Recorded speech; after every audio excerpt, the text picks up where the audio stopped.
So you were the first person in the history of the United States to win a court case that's based in a form of what's considered electromagnetic terrorism in a way, right? Yes, that's correct, yes.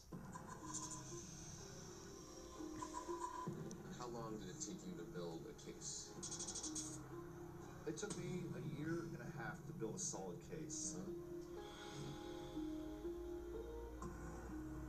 Hired 2 private investigators. They both researched every single thing I said. I presented all of my evidence. The FBI immediately identified suspects. I took them to court and won. Now there's 21 laws against illegal implantation in the United States. Prior to that, if you'd ever even mentioned it, you were paranoid, you were delusional.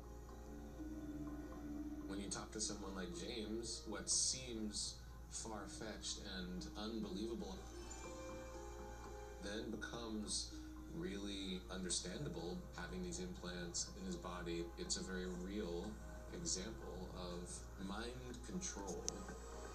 Now I understand how something like that happened. But James is not alone. The U.S. government has been conducting mind control experiments for decades. In 1953, the CIA launched the MK Ultra program in order to develop their own mind control methods. But because MK Ultra was top secret, the agency could use anyone as test subjects. Experts such as John Greenwald Jr., an author who's been studying the secret inner workings of the U.S. government for over 20 years, used the Freedom of Information Act to uncover the fact that the CIA was targeting innocent civilians. Back in 1953, the general public had no idea that the CIA was doing these really horrific experiments on prisoners and mental health patients, literally grabbing people off the streets and subjecting them to experiments with LSD and hypnosis.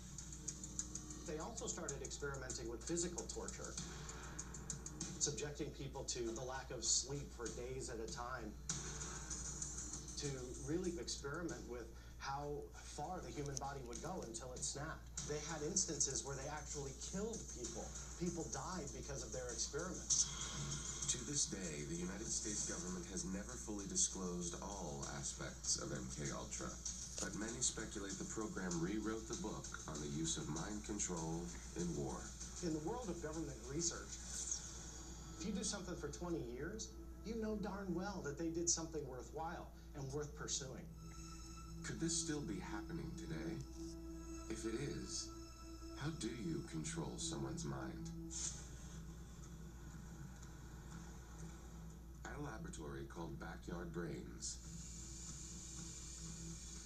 neuroscientist Greg Gage is developing ways to override the brains of other humans. When you're talking about actually controlling something and you're consciously aware of it. That's right. Roll up your sleeve, and I'm going to put some electrodes on your arm. There's a little bit of gel inside of here, and that gel